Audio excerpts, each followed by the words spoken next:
Where has this thing been sitting? Because it's like about the temperature of coffee. I've never had coffee warmed. I like it. It's kind of nice. If we do have any furry, non-furries this weekend, then welcome to the event. Each and every one of you, I bet you're having a very enlightening weekend so far. Being non-furries, probably wandering around more confused than a T-Mobile customer with a signal. Wondering how in the fuck you wound up here, you know?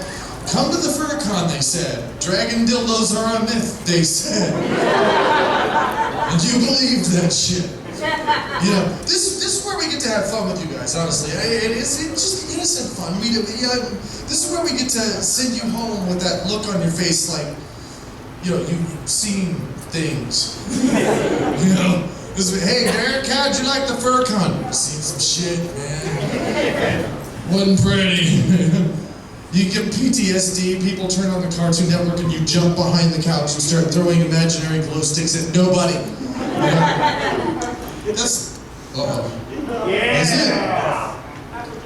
This is the only reason we do this to you guys. We drag you poor non-furries out here. It's just so we can send you home later and you'll be afraid of your pets. Furry conventions are very hard to describe. You know, they're really, imagine a place where shit that Stephen King is afraid to write about walks up and hugs you. And for some reason, it's real nice. It's really crazy. It's like if a horde of zombies broke into your house and then gave you back rubs and cake.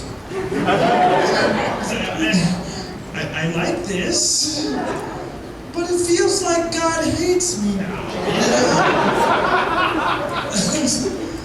So if you're a non-furry and you're here this weekend and you're wandering around a little bit confused by what you see, don't worry about that, because we're just as confused as you are. We are. We're just we don't know what's going to happen next, so stop asking us.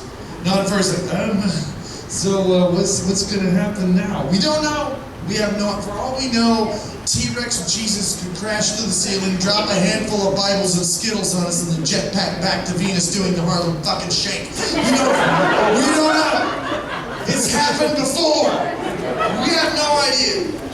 We're just as lost, you know, in this. We're just as afraid to look at the next page in our sketchbook as anybody else.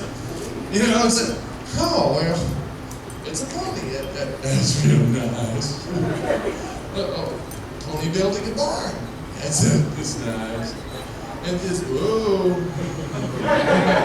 Did not know you could turn a pony inside out that way. But it's real nice. So, we're just as confused. We are. Woo.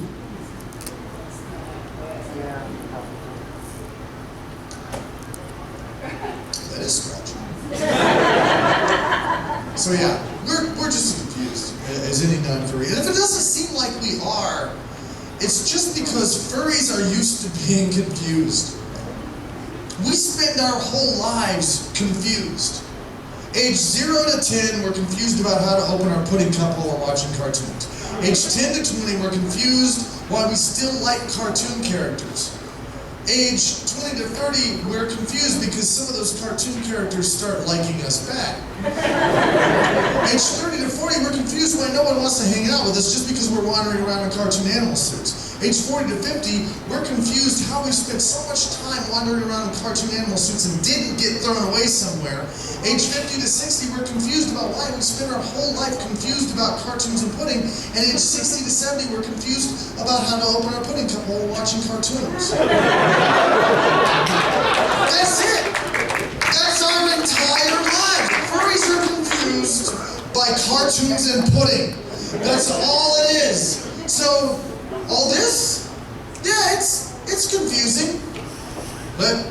We feel just as comfortable as a politician in a snake pit right here in the middle of it. Yes, we do. This is why when Monday comes around, you will see us piling out of here like lice off of a sinking hooker. Because all the non-confusion starts to come back in. We see all the, the normal people coming back in, the businessmen with their briefcase, and we're sitting there, it's like, it's starting to make sense now. Make it stop! And we have to run. We have to run away. Furries, us furries, we have very, very interesting lives. We get to see and hear shit that nobody else gets to outside of Bill O'Reilly's torture basement. I mean, I was at, this was at Anthrocon just a little bit more than a month ago, and I was in my hotel, and my hotel was not even, it wasn't even the main hotel. I was like, a mile away. And I was walking down the hall, and I heard someone say this sentence, "Hey, that dolphin lost his nipple ring." There is no universe in which that combination of words will not make your brain fall out of your ass. Except here, right here. This is the only place that a sentence like that will actually make sense. If you go outside and you say that to someone out there, they're gonna go, check my brain. I guess I'm dead now. But in here, people are just like, oh, well, let's look for it. Does he still have the other one? Does it match? My shark boyfriend is losing his collar all the time like this. Only when you're a furry are you going to hear shit like this. It's the only one. I don't care how interesting your life is. You're never going to hear someone say, I got to get to the dragon panel. I have to give one of them their tail back. If you go outside of here and start talking to somebody about giving someone their tail back, they're going to look at you like you don't know how shit works. Because out there, when you get someone's tail, you can't give it back. And they're going to stand there confused, wondering how unsex even works. But in here, makes perfect sense. Perfect sense entirely. So, if you are a non-furry this weekend and you're walking around confused, don't worry, you're not alone. You're not alone in that. We're all confused too. We're also crazy. You didn't think for 1 second that we weren't all bug shit cuckoo, right? This is sitting there, like, these guys aren't so nuts. No. We're nuts. We're all just a couple of tacos short of a fiesta platter. Just a couple of cards short of a deck. Just a couple of gay bashes short of a Chick-fil-A. A few babies short of a stew, Yeah, we're just a few wives short of a Mormon family. Just a couple of LA cops short of a human rights violation. Just, a few lepers short of a colony. We're just a couple of dragon dildos short of a really good time. We're all just a few fursuiters short of a parade. We're all just a little bit crazy. Just a little bit. And you can tell we're crazy too because we have no butts. Not that kind of. Not the. Not the verbal butt, B-U-T. We don't use those. We don't have those. And unfortunately, that's a sign of sanity when you use those butts, because you may hear somebody come up to you one day and just a normal person, they may say, it might be kind of fun to rob a bank and take off with all the money in some hot car and just blaze down the highway, running away from police and running over everything and shooting back at them and going out in a hail of bullets. But if I did that, then they'd kill me, or if they didn't, then I'd be in jail being molested by a large Samoan man. So I'm not going to do that. Now that's a normal person. A crazy person will come up and they'll say the same thing. No, I fun to rob a bank and lead police in a high-speed chase and go out in a hail of bullets. Let's do it. And that's it. There's no but there. You turn on the news and on live on Skycam 6. Here's this idiot, going and shooting at cops and running down the road and plowing over nuns and innocent children and dolphins and shit. And there you go. Now think of a furry for a second. It might be kind of fun to dress up in a 6-foot-tall skunk suit and go hug random strangers. The end! There is no, but if I did that, a mob of angry people might try to stab me with a refrigerator. There isn't, but if I did that, then Christians might chase me down and try to set me on fire. But if I did that,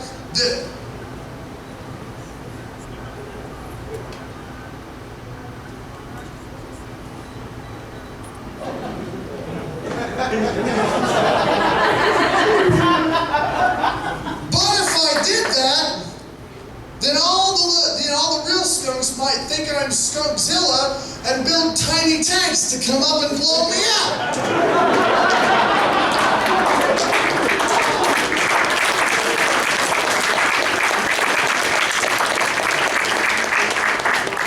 Sorry I borrowed your tank, dude. I'm sorry.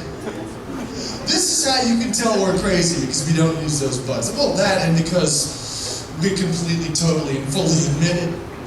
Are we a bunch of crazy sons of bitches? Yeah!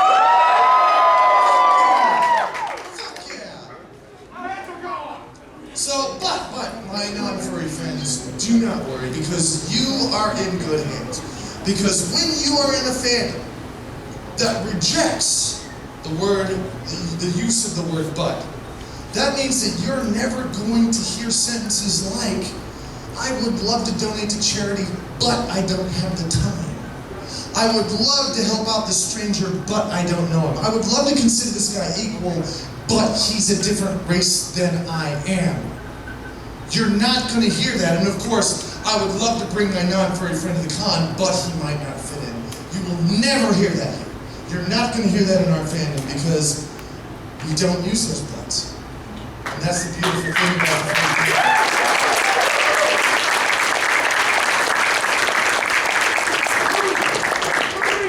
So no matter where you are, welcome to the furry family. Welcome to a culture that rejects that butt and enjoy it.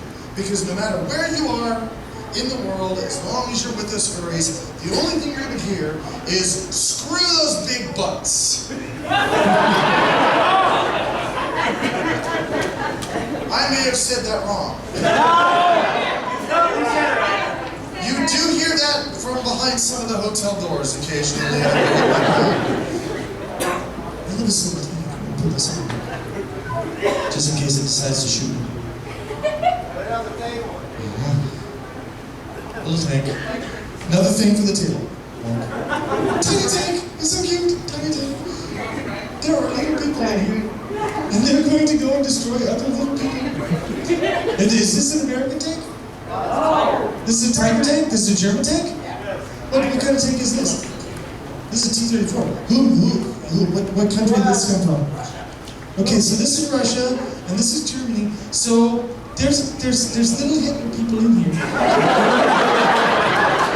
And they're going to drive across the border into France and blow up little French people over there. And there's no French tank. Do you know why? Well, there's actually there's a brand new French tank. I don't know if you have one, but it actually they built a rear view mirror in it so they could actually see the war.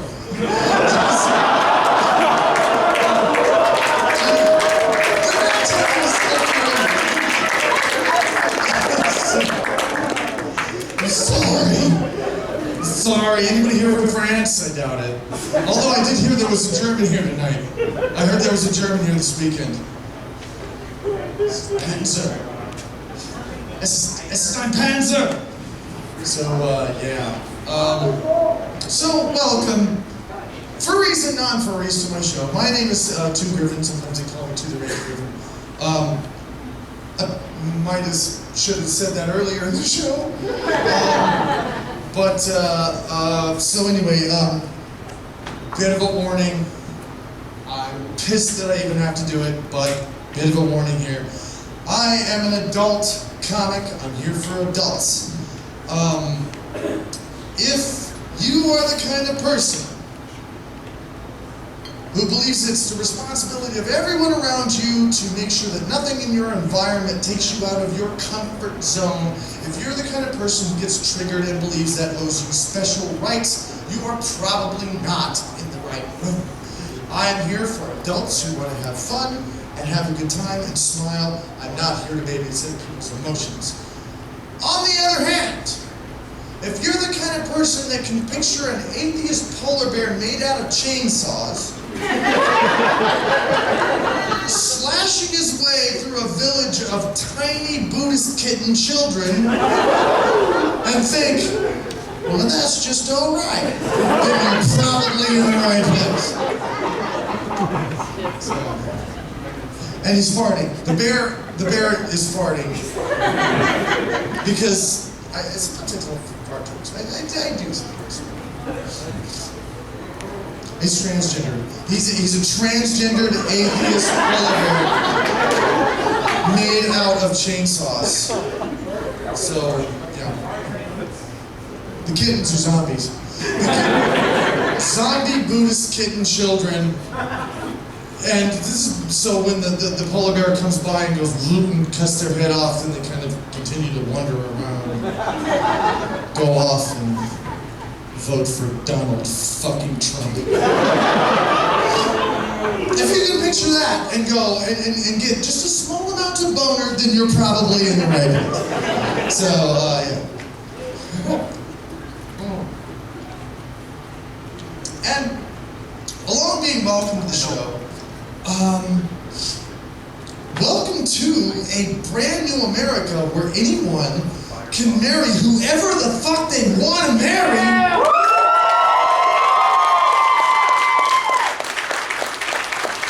It is about time.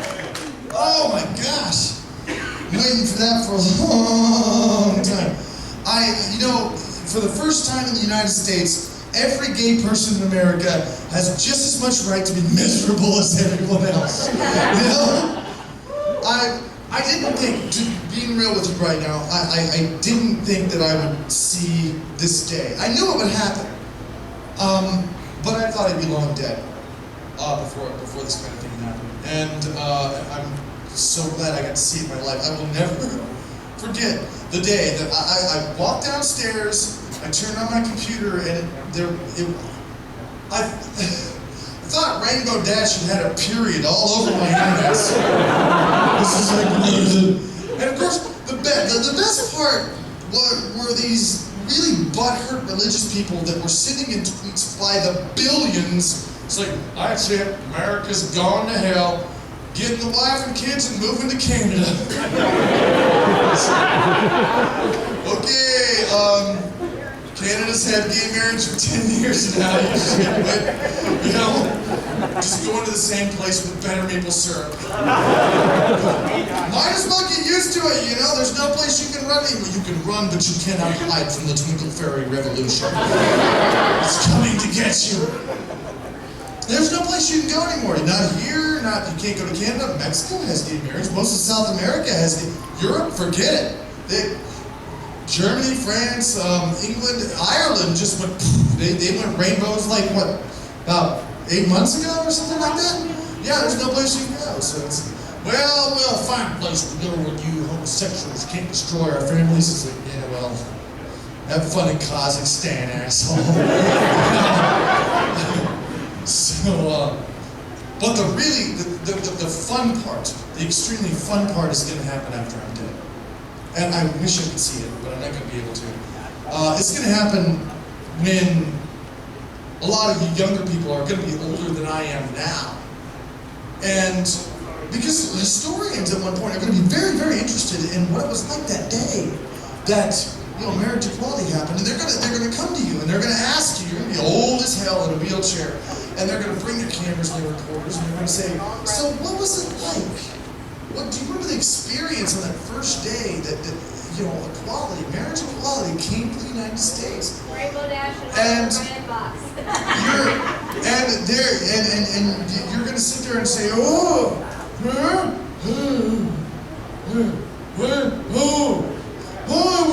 it was one of the best times of my life. And they're gonna say, so you were happy for marriage equality, and you're gonna go, what? Huh? Oh, hell no! The Fallout 4 trailer had just come out.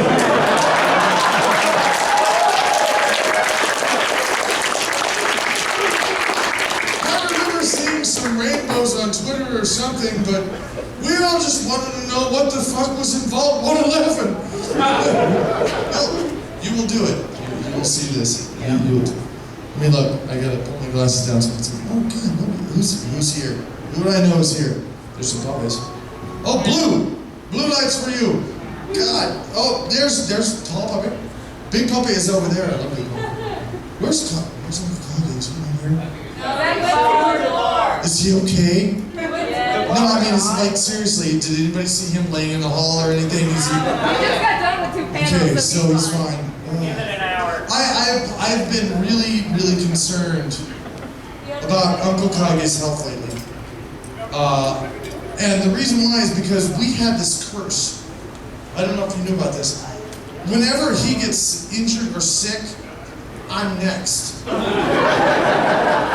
don't know why.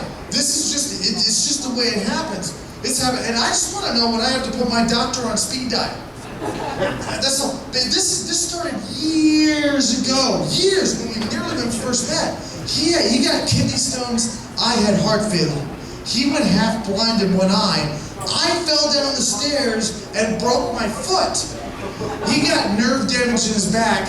I got gout. These were in weeks, within weeks of each other. Just maybe days sometimes. There was one point, I got this little mark on my face. It was like a birthmark. I never had it before. And I went to Kage and he had an almost identical looking birthmark on the opposite side. We had them for years. There are photographs, there are videos where you can see this. They're online right now. And one morning I woke up and I looked in the mirror and mine was gone. It just was gone.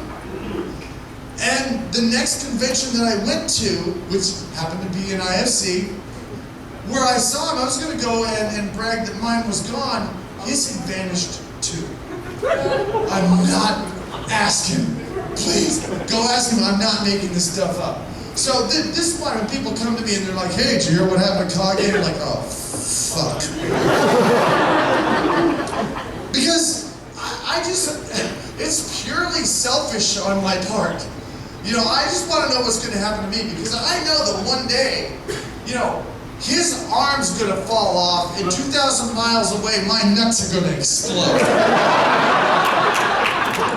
And, which is going to be an interesting conversation, because every time this happens, we always get together to find out who won. We want to find out who got the shittier end of the deal. So, you know, and we're already turning into these old codgers. I mean, you know, in the wheelchairs, rolling around and being crazy, and hey, guess what, shitwit? Yeah, I ended up blood in my stool last week to give someone a transfusion. Oh yeah? Well, I finally shot my spleen out of my ear last Thursday, butt went. That's us. That's us right now. That's the way we're doing. So we're already turning into that. It's gonna be crazy. And wait till we're doing that on stage in front of you all. People are still going to be watching us do that, and they're going to be watching us die right in front of them. And I can understand why it's funny. I do kind of now, but by the time I'm there, I'm not going to. I'm not. I'll be like, why is this funny? I guess that was my guts coming out. Maybe this isn't as warm anymore. But the last one that happened, Jesus. It sounded like a soft drink. I opened it up and went, shh. Warren Jameson. Oh, yeah. A little less warm now. The last one I think I won. And it just happened earlier this year. Kage hurt his back again. He twisted something in his spinal shit. I don't know what. But then I heard that happened, and then I was like, oh, okay. Come at me, bro! I got boobs. I got female, but there's only one of them. I got a female boob. He hurt his back, and I wish I was making this up. I wish I was joking about this. He hurt his back, and about a week after that, my chest started hurting, and then about 5 days later,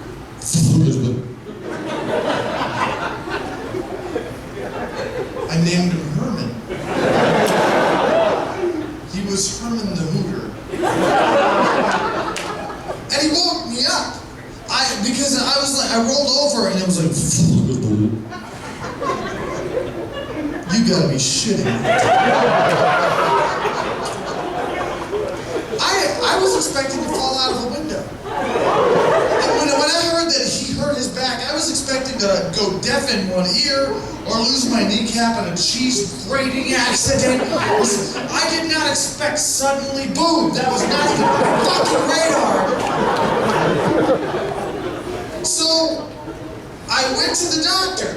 My doctor, who, by the way, for all you Star Trek fans, looks and sounds almost exactly like Captain Janeway. Amazing doctor, I love her. And I went to the doctor, I showed it to her, and I said, "What is this?" She, It's a boob. I know it's a boob. What's it doing here? What, did it just get lost? Is this one of Paris Hilton's old ones and it just crawled up on me? Why do I have a boob? And she said, well, sometimes men just get boobs. And I said, I know they do, but they have to pay for that. They have to sign consent forms. This thing didn't even buy me a drink first. And she explained to me that we were going to have to do a lot of tests to find out why I had a boob. And so she ordered up this battery of tests. Now, I never had a mammogram before. And it's every time the guys are like, and the girl's like, oh, damn. Because they know. For those of you who have never had a mammogram, let me describe you the process, okay? They stand you in front of this big machine. The purpose of this machine is to destroy your tits. There's a platter here. They put your boob on the platter, and another platter comes down, and it turns your boob into a pancake with a nipple on it. Until you literally cannot pull your boob out, and then they scan it. They turn into Spock, scanning. Now, it is basically a boob-eating shark. So, they put Herman in this thing. They scanned him, and they confirmed that there was female breast tissue in my boob. And I said, what does this mean? And they said, exactly. What does this mean? We're going to put our test results in with the other test results, and the other test results are going to take about a week or so, and they're going to come back, and all the test results will be back in about a week, and they sent me home to wait. I went crazy trying to milk the thing. I thought it would be a real kick in the morning if I could bring my husband down his coffee and be like, love you. Didn't work. I was kind of secretly hoping that I could learn to milk I will alone. Just so I could have another way to express my emotions. You know? Somebody jumps around the corner and is like, boo, and I can be like, milk! And, it didn't work. It didn't work at all. So, I'm in the shower and I'm washing my one boob. I'm thinking of Uncle Kage. Bug. He messed up his back. He knew this would happen. He planned this. This is all part of his. He knew. And it was rather shapely. Herman was rather firm. I'm not afraid to admit he was rather perky. I was not ashamed. My husband suggested that I tape it down or something, but I didn't want to. I was just throwing on a t-shirt and walking around the house. I didn't get people. People walk up. What happened to you? Got a boob. Boob fairy came up. Just boob for me. Yeah. People were coming over the house, and I was like showing it off. I was like, what's that over there? Oh, I guess it was nothing.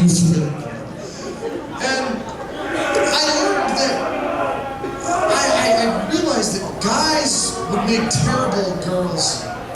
We would not be able to handle that job. We would screw it all up. I know why men do not have periods.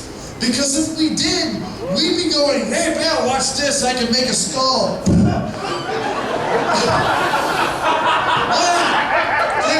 Eye sockets and everything, right there. I'm working on a Hulk Hogan at home, but it keeps running down the wall. Winds up looking like Roseanne Barr. Men cannot responsibly handle girl parts. We would never be able to do this. If we had girl, we would be using them to sneak booze into the ball game. You know, we'd just stick in a straw. Right up there. What'd you bring, Bill? Bud Light? Oh, I want some of yours. I know we would screw this up because I was just one guy with one boob, and I was already fucking up. I was using it to wrest a remote control on. I was playing beer pong with it. You know, I was going on to video sex chats with the guys. Have a close up of the boob, and I would touch the boob, and then I'd go.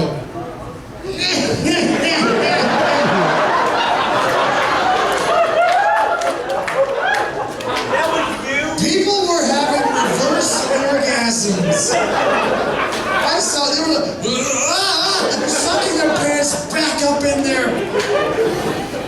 So no, we can't do that. It's just entirely too much responsibility. It's too tempting to abuse the power of girl parts. So after about a week, I went back to the doctor, and I was like, okay, tests are done. So what's up with this thing? And she said, the problem is in your brain. Oh, okay. Now, I'm not a doctor or anything, but I could have sworn what she said was your pineal gland is pressing against your head gasket. It's causing your camshaft to squeeze boob juice into your body. So I went, okay, hold on here. My brain thought a boob into existence. My brain caused a boob to happen. Why couldn't it have been a pony? Why couldn't it have been my own fire-breathing dragon? This does not sound like the kind of joke that my brain would play on me. Wait, yes it does. And she said the good news is that it's very treatable. She already had a prescription written out. And I said, okay, well what happens then? She said you take it, 1 to 2 weeks, and it'll just fade away. And I said, oh, not Herman. You've been through so much, Stephen. And she said, I thought you wanted to get rid of it. And I said, well, I did. but it's real nice. I can't just kill Herman. And she said, of course you can. You can do anything you put your mind to. And I said, well, you know what, that's a load of shit. And she said, why? That's what gave you the boob in the first place.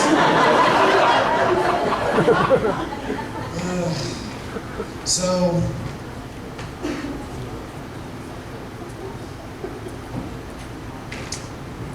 rest in peace, Herman. He's in boob heaven now. And if there's anything that I guess I've learned from this, is that you can actually do anything you put your mind to. That, and let's all keep Uncle Kage healthy. I don't need my eye sockets popping out of my head for no reason. And these tags, I probably shouldn't do this. These are, no, it's okay. I won't touch them. Can I move this? Do these swivel without, like, I don't want to jack the motors over. Green guy or German guy? Green guy, okay. Green guy.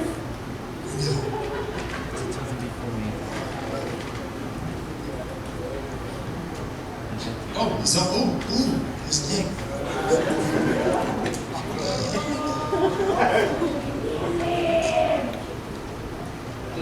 What are you doing? What are you doing? You too. Let's do. Das Boot!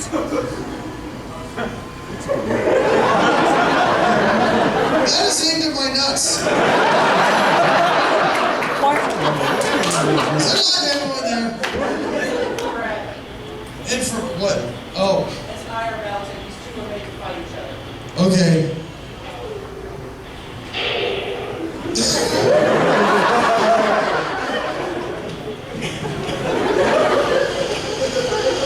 Try that again.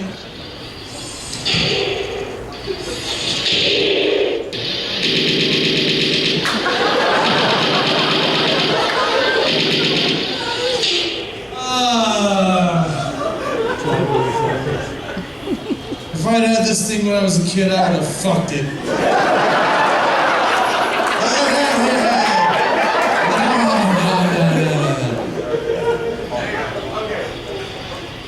Enough with this. Where's the Oscars? No! No! It's awesome, though. It's totally awesome.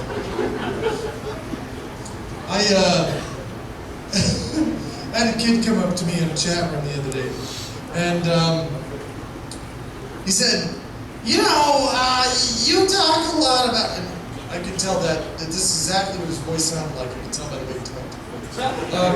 Said, you talk a lot about being an old person, but there's nothing that you old people can do that us young people can't do better. And I said, oh yeah? Eat a peanut, you little shit. It seems to me that old people are a lot better at not falling over dead from eating snack food. I consider that a point in our favor. Achievement unlocked, less evolved allergies.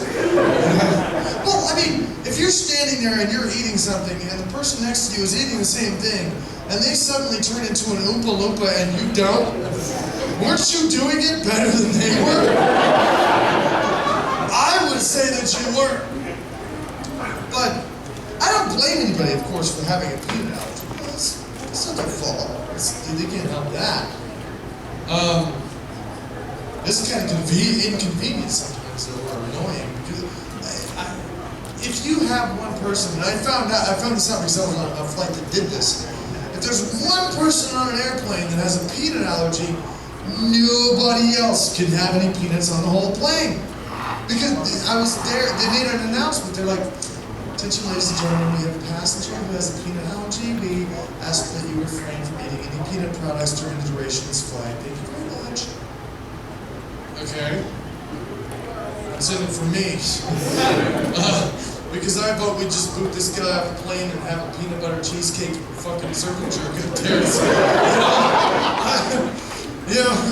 I'm not gonna give up my tasty, delicious peanut just some douchebag I don't even know can sit there and do nothing. I want him to work for that. Juggle or something. I want to see him juggle some balls made out of razor blades made out of vampires or something. Excuse me, sir. Would you put your tasty delicious peanuts away because this guy over here is allergic? So it's to be. No. Put them to work. Now, it would be totally different if they came up and they're like, excuse me, sir. This person over here is allergic to peanuts, and he's going to be giving away blowjobs at 38,000 feet. Well, hot damn! Have my peanuts. Here you go. I'll throw in my almonds if he gives me a little bit of teeth, Sadly, though, no high-altitude dong inhaling happened that day. So on this flight with no peanuts, and I'm thinking, why peanuts? If young people were going to get a sudden allergy, deadly allergy to something, why couldn't it have been something else, Because as sad as it is, if you have a food allergy, people think you did it on purpose. They do. It's just like, hey man, you want to go out to eat? Sure. Let's invite Chad. Chad's allergic to food. Well, that dick! Who the hell does he think he is? Running around being allergic to food. Next thing you'll know, he'll run off and decide to be gay. And then they don't call you. They don't call you up because they know that if you can't be in contact with it, then they can't eat it, and you're gonna have people having to empty their bags and their purses and their pockets of peanuts and throw them on the floor, and some guy with a little stabby stick is gonna have to come along and pick them up and put them in a bag. And they don't want to go through that, So they don't call you. But what if you are allergic to something else, like babies? Because then you just became awesome. People would want to hang around you just for the silence. Hey man, you want to go to the movies tonight? Yeah, let's invite Chad. Chad? He's a total dick. Yeah, but he's allergic to babies. Well shit, get him on the phone! I'm gonna call you up. You go to the movie theater. Attention ladies and gentlemen, we have someone with a baby allergy. Please put your babies at your feet and take 3 steps back, and our collection team will come by and pick them up. And here comes the guy with a stabby stick. Picking up the babies. And now everyone gets a baby-free movie in the quiet. You would be the most popular person in that theater. People would be taking selfies with you. They'd be wanting your autograph. You would be the most popular person anywhere you went. Airline flights? You could charge people extra just to get on a plane with you. Completely baby-free flight at 38,000 feet. Everybody else on the plane would be giving you a blowjob. You could start your own website. TheBabyVanquisher.com.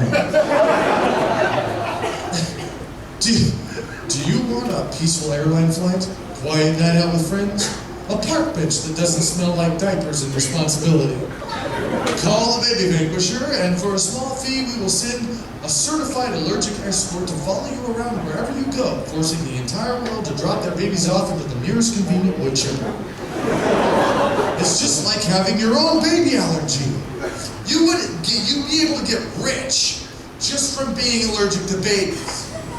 So, start being allergic to other things. Be allergic to things that make the world an interesting place. Be allergic to clothing. Make people run around naked, Be allergic to hipsters. Religion, Be allergic to people who are not in fursuit. That would make the world a really interesting place, wouldn't it? Attention passengers, we have someone who is allergic to people who do not look like an anthropomorphic cartoon llama. If you could refrain from not looking like a cartoon llama for the duration of the flight, please do so. Our flight crew will be handing out the appropriate attire as you get on the plane. Thank you and have a nice flight. You get 38,000 feet then, and God only knows what's going to happen. But whatever it is, it's going to be real nice. Oh man. Let me see what time it is. Whew. Wait, what time did I start? 5? God, I've got an hour? Holy fuck. you that. Okay, does anybody have a schedule? How long do I have in the schedule? You have till 6. I have till 6? Okay. Well, in that case, so I'm going to skip ahead a little bit because unfortunately, well, I'm going to skip ahead because I'm a dick. I'm just a dick. It's just the way I am. A lot of people, I know that there's people, you don't have to be a dick. Yes, I do. You think I'm standing up here and I'm a normal person, but I'm not. Actually, the normal human body has about 11 basic elements in it. I have 12. I have dignium. Dignium is part of my DNA. I can't help it. You know, I'm a were-dick, and I actually transform in the light of the full moron.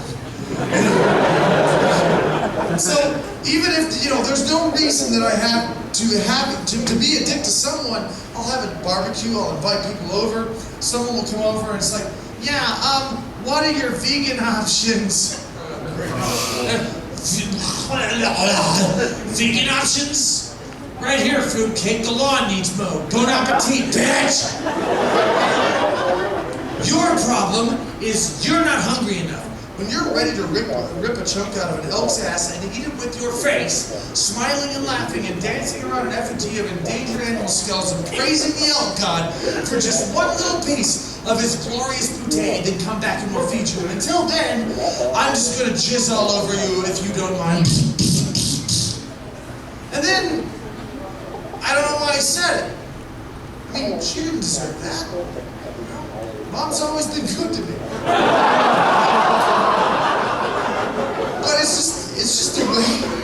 just the way that I interact with the world, you know, I'm just being a dick. But it gets me in trouble a lot more often than you might think. I was at an airport. This is a true story.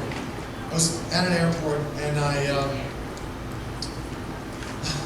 just flown in and I'm dragging my bag up the ramps by the gates. And I'm tired. You know, I'm tired of traveling. I'm tired of people. I'm tired of sitting in little seats and buses and things and stuff. And all I really wanted was to see my husband and to go home and sleep in my nice, soft, comfortable, warm bed. I just spent the last 2 weeks sleeping on a couch that still had beer farts trapped in it from whatever dorm room it was in the 80s. And I knew it was from the 80s because some of the stains still tasted like New Coke. And believe me, nothing will make you miss your own bed like sleeping in Cheeto dust with a spring in your pancreas. It just, that'll definitely. And I wish I was making this up, but this is a real couch out there. I don't know where. On some magical night in the 80s, 2 rhinos with pizza and soda pop met up with Chester Cheetah. They decided that they liked each other and were horny, and they went around looking, in the alleys and found an old couch, and then had a 3-way Mongolian tube steak rodeo on it. And that couch exists. I slept on it. It was real nice. But all that was over now, done, finished, trip's over, and I just want to see my husband, and I want to get home. But as I'm walking out the front door of the airport, I'm going up the curb, I realize that there's this moment where I'm going to have to make a choice. I'm going to have to choose between being not a dick, or a dick. And I was in no mood to be not a dick that night. Because one of the things that I hate more than almost anything is when I'm waiting in an airport, I choose a place for my ride. I choose a place that has no cars. And I'm standing there waiting so they can pull up and pick me up. And some shark biscuit pulls up right in front of me to wait for someone who clearly is not me. They pull up in front of somebody to wait for someone who's not there in front of somebody who is there and obviously needs to be picked up right in the spot where their brainless ass just stopped. Inconsiderate, arrogant assholes. Okay, fine. So I move down a little bit further. Fine, no cars here. Here comes Shark Biscuit number 2. And hey, I've gotten so mad, I've actually yelled at him before. He was like, hey, I will shit in you. I will defecate inside of your physical body. No, you don't understand. The chicken carbonara from yesterday will physically be inside of you. Yes, I will shit in you. And I've gotten so mad, it drives me up the wall. So, I vowed that the next time this happened, I was going to teach them a lesson. I would not be not a dick. I would not be a dick. I would take the third option. I would be super dick. Super dick! And I had a plan. I always plan out my dickery. Step 1, wait for some shark biscuit to pull up right in front of me. Step 2, get in the car. The plan is flawless. I would take my bag and I would open the back door, I'd put it in there, and then I would open the passenger side, and as I was climbing in, the person's like, "What the hell are you doing?" I would say, "Well, aren't you here to pick me up for the convention? I'm supposed to be picked up here by someone I've never met before to go to a convention. Obviously, this is you since you pulled up right in front of me. If this is not me, then perhaps you should stop pulling up in front of random people who are waiting at the airport, you inconsiderate half-pint shark biscuit." It was perfect. And as I'm standing there on the curb, waiting for my husband, I notice a white SUV beginning to crawl down the arrivals lane toward me. And inside of it was this 30-something-year-old looking woman, not unattractive, rather ditzy looking maybe. And she crawled up the arrivals lane towards me, and she stopped right here.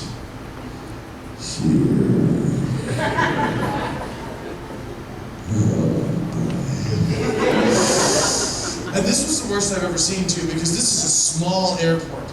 I came in on one of the last flights. There were literally 0 cars. 0. And maybe only 4 or 5 people as far as the eye could see. I get to be a dad.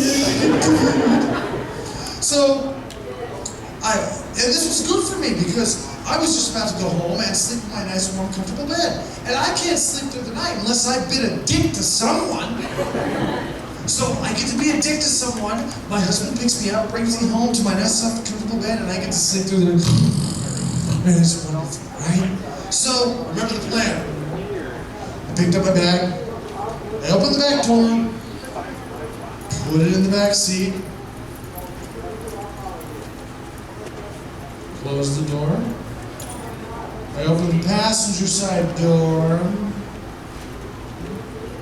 I slide in the seat. And I closed the door.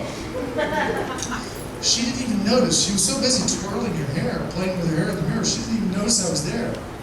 And I realized that this could be the best day of my life. This could be the day that I actually get to see someone, a live person, shit an igloo in their pants. When this person realized they were in their own car with a total stranger, they were going to shit. Could have been a live animal. That was fine with me. If she just, and a camel came out of her ass, I'm fine with that. So I went, "Thank you for picking me up." And she stopped twirling her hair. And she looked over at me. And she said, "Oh, well, any friend of Julie's is a friend of mine." And she put it in drive and took off.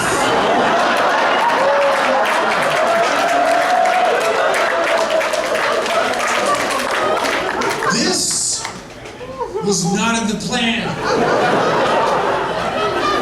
First of all, not only did I not even get a brick, nothing came out, no brick, not even a ferret, but Suddenly, before I know what's going on, she's turning onto the freeway and we're going somewhere.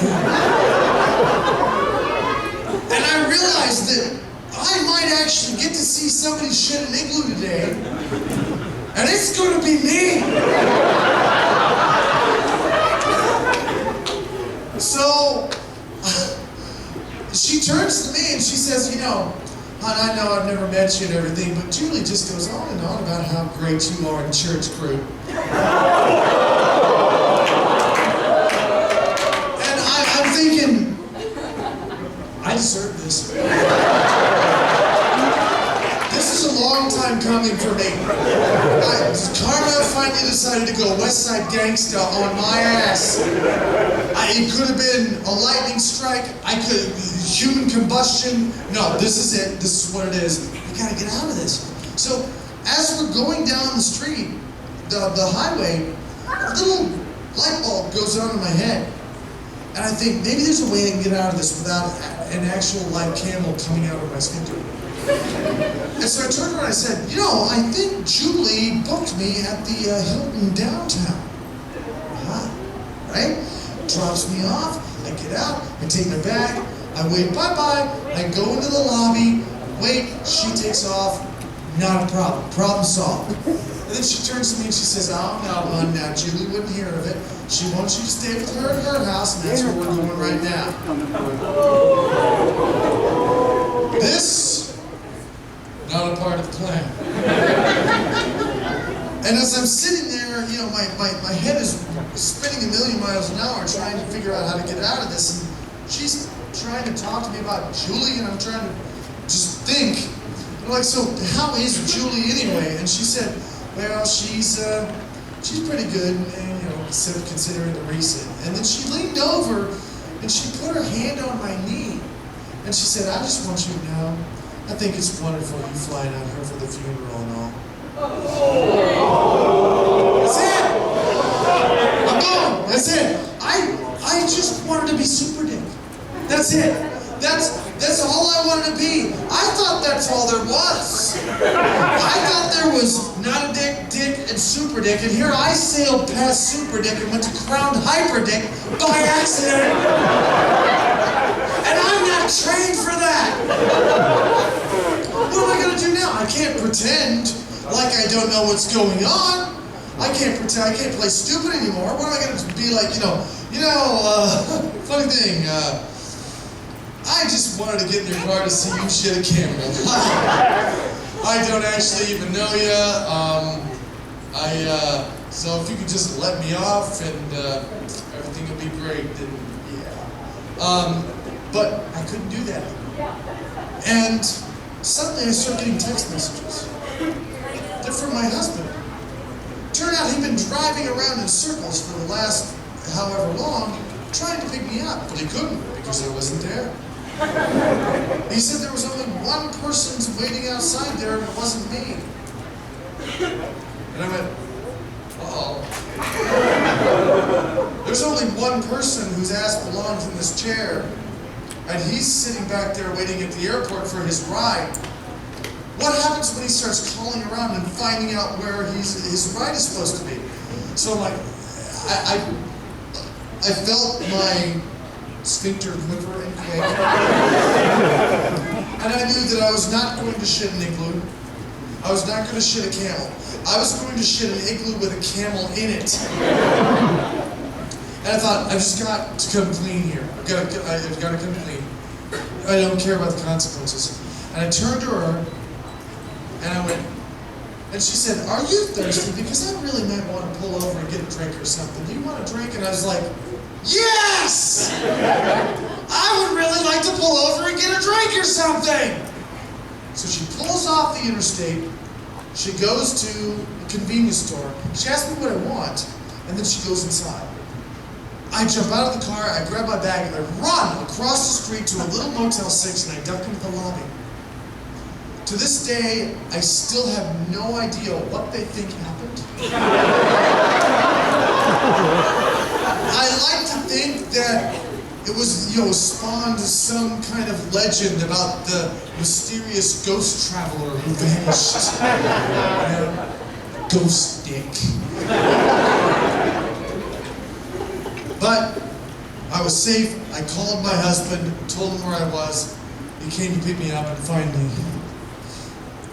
after weeks, I get to see my husband, and now he's bringing me home to my nice, soft, warm, comfortable bed. And on the way home, I told him all about what happened, and he made me sleep on the fucking couch.